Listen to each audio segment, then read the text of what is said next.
Okay, so you want to open a cloth factory, buy some sewing machines, hire some tailors, stack up rolls of fabric, and watch the shirts roll out. Simple, right? Here's the strange part. 8. The garment industry is one of the lowest margin, most brutally competitive industries on planet Earth, with factory owners often making less than 5 cents of profit per t-shirt. And yet, it's also an industry that has quietly built more millionaires in Asia over the last 30 years than almost any other manufacturing sector. Anyway, by the end of this video, you'll know exactly how a cloth factory actually makes its money, why the margins are razor thin on paper, but the business can still be wildly profitable in practice, why so many factories collapse within the first 3 years despite the math technically working, and why a cloth factory isn't really a clothing business at all. It's a volume and cash flow business wearing a clothing costume. Let's start with what a cloth factory actually is, because most people picture the wrong thing. There are basically 3 tiers, and they're 3 completely different businesses. At the bottom, you've got small job work units, the kind you find in places like Tirupur in India or parts of Karachi, doing contract stitching for local brands. These can start with as little as $15,000 to $20,000, a rented shed, a dozen secondhand sewing machines, and a handful of workers. In the middle, you've got mid-size export-oriented factories, the kind that supply regional retail chains, needing anywhere from $200,000 to $2 million to set up properly, with cutting tables, embroidery units, finishing lines, and compliance certifications.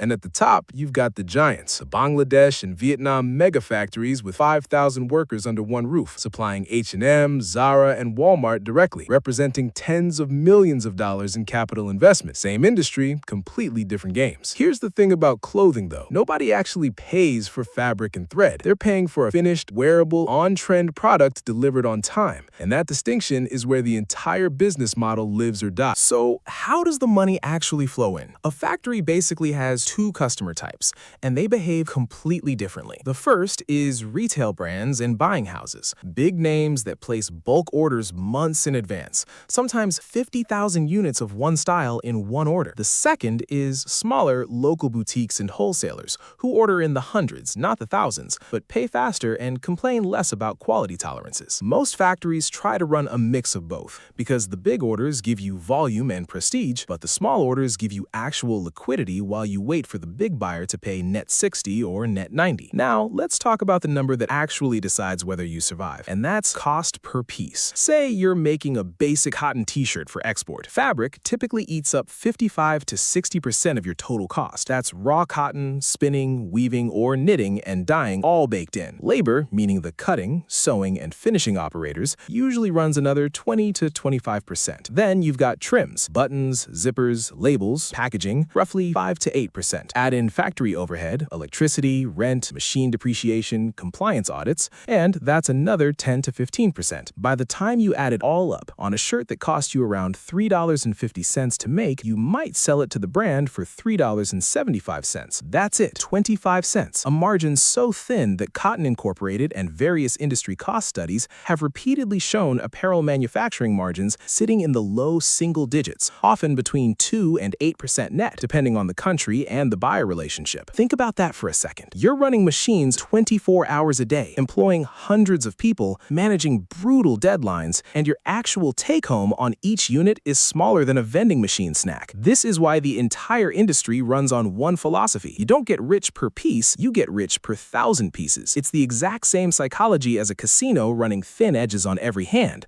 but printing money on volume, except here, the house edge is your negotiated markup, and the number of hands dealt per day is your production capacity. This is also where scale becomes the whole story. A factory doing 5,000 pieces a day at a 25-cent margin is clearing $1,250 a day gross. A factory doing 50,000 pieces a day at that same margin is clearing $12,500 a day. Same margin, same product, completely different business purely because of throughput. That's why the big factories in Bangladesh and Vietnam chase volume so aggressively, even when it means accepting brutal, wafer-thin pricing from giant retail buyers. They're not selling shirts, they're selling machine hours. And the more hours they can keep running without a stitch of downtime, the more the raw math compounds in their favor. Now here's where it gets interesting, because on paper, this should be an easy business to scale profitably. The math is guaranteed the same way a casino's odds are guaranteed. So why do factories fail constantly? According to various trade body estimates in South Asia's textile hubs, a huge share of small and mid-sized garment units shut down within their first 3 to 5 years, and it's rarely because they couldn't get orders. The first killer is cash flow, not profit. This is the part nobody warns new factory owners about. A big brand places an order, you buy fabric on credit, you pay your workers weekly, you run the machines for 6 weeks, you ship the goods, and then the brand pays you in 90 days. You were profitable on paper the moment you shipped, but you were bleeding cash the entire time you were producing. Most factory collapses aren't about bad margins, they're about running out of working capital while waiting to get paid for work that's already profitable. The second killer is fabric price volatility. Cotton is a commodity, and commodities swing hard. Global cotton prices have moved by more than 40% within a single year multiple times over the past decade due to weather, geopolitics, and shipping disruptions. If you quoted a buyer a price in January based on cotton at one rate and cotton spikes by the time you're sourcing fabric in March, that 25-cent margin can vanish or flip negative instantly. You locked in the sale price, but not the input price. It's like a restaurant that printed its menu 6 months before the price of cooking oil tripled. The third killer is buyer concentration. Here's a metaphor that actually explains it well. Relying on one or two big retail brands for 80% of your orders is like a farmer who only sells to one grocery store. That store can renegotiate your price every season, delay payment whenever they want, or simply walk away to a cheaper factory in another country, and there's nothing you can do about it because you built your entire operation around their volume. Factories that survive long-term are almost always the ones that diversified their buyer base early, even if it meant slower growth in the beginning. The fourth killer, and this one is brutal, is compliance and rework costs. A single shipment that fails a quality audit, wrong stitching tolerance, mismatched dye lots, faulty zippers can get entirely rejected by a major buyer. And rejected doesn't just mean lost revenue. It means you already paid for the fabric, the labor, the electricity, the shipping prep, and now you're eating that cost with zero return. Some mid-sized factories have reported single rejected shipments wiping out an entire quarter's profit margin in one event. So how do the factories that actually make serious money pull it off, despite operating on margins that would terrify most business owners? 3 strategies consistently. The first is vertical integration. The smartest operators stop being just a stitching unit and start controlling more of the supply chain, owning their own spinning or dyeing units so they're not paying someone else's markup on fabric. When you control fabric production and garment production under one roof, you're not capturing one thin margin, you're capturing 2 or 3 thin margins stacked together, which suddenly starts looking like a real business. The second is becoming a full package supplier instead of a job work unit. A job work factory just sews what it's told and gets paid a stitching fee, often just 30 to 50 cents a piece regardless of the shirt's final retail price. A full package supplier handles design input, sourcing, production, and finishing, and captures the entire manufacturing margin, not just the labor fee. This is the single biggest jump in profitability most factory owners ever make, and it usually happens around year 3 or 4, once they've built enough trust with buyers. The third is speed. In fast fashion, being able to turn a design into a shipped order in 4 weeks instead of 12 weeks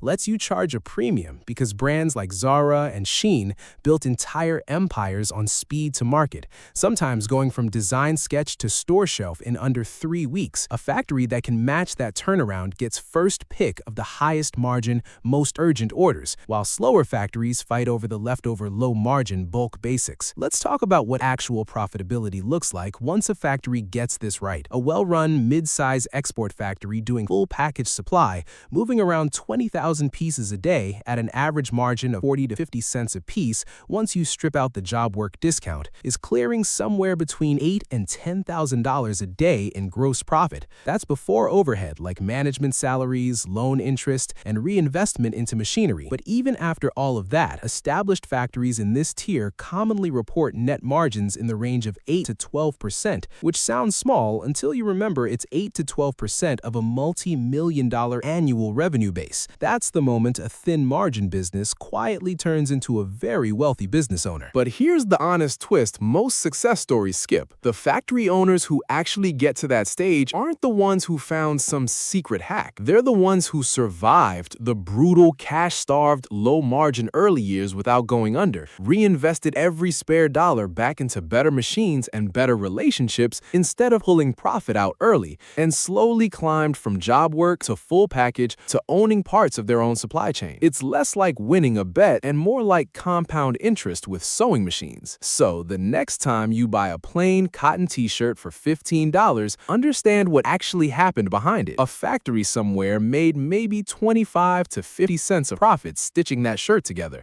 took on fabric price risk, waited 90 days to get paid, survived a quality audit, and did all of that a few thousand times over just to keep the lights on. The clothing industry isn't glamorous on the factory floor. It's a volume game, a cash flow game, and a survival game, all wrapped in cotton. And the people who understand that it's really a cash flow and scale business first and a clothing business second are the ones who end up owning the factory instead of working in one.